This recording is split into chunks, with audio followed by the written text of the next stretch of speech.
The #1 seed Iowa, America's highest scoring offense, had to grind their way to victory in a low-scoring affair, 64-54, and survive #8 West Virginia.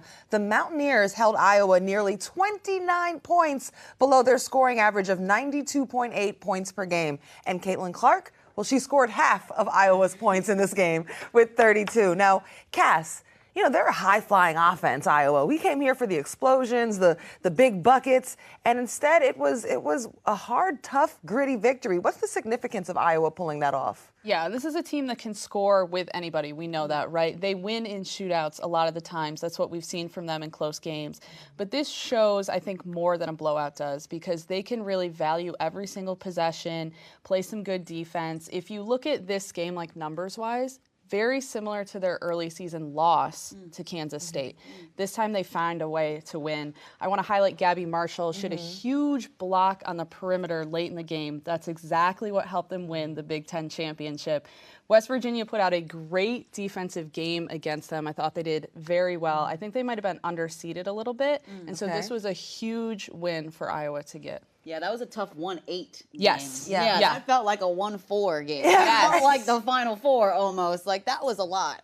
I think that wins like this are very important. I'm a big believer. March Madness, great teams find ways to win. Sometimes it's not pretty. I think this is important and significant in their road to wherever they're going to go, because you've got to be able to manufacture a win however it comes, and they did just that. And that's what we said coming into this bracket, Ice, that Iowa was going to have a tough path to the Final Four. But it's been a tough path to the Sweet 16. So how do you like the way that they've been navigating? Yeah, I think they battled. I mean, that's what happens come tournament time. You have to battle. We went through almost a whole fourth quarter in which Caitlin Clark didn't score the basketball, yet you saw Iowa still staying on top. Gabby Marshall made plays. Hannah Skolke made plays.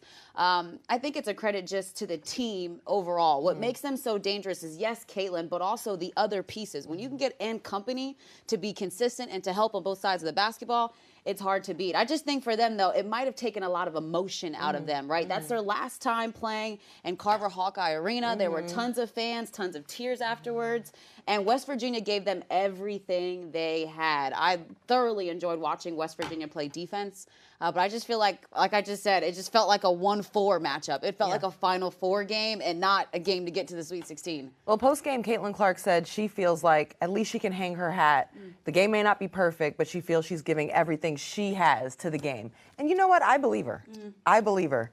And Caitlin Clark, with those 32 points, she broke another record. She now holds the NCAA single-season scoring title and helps Iowa advance to its 5th Sweet 16 in their last 7 NCAA tournament appearances.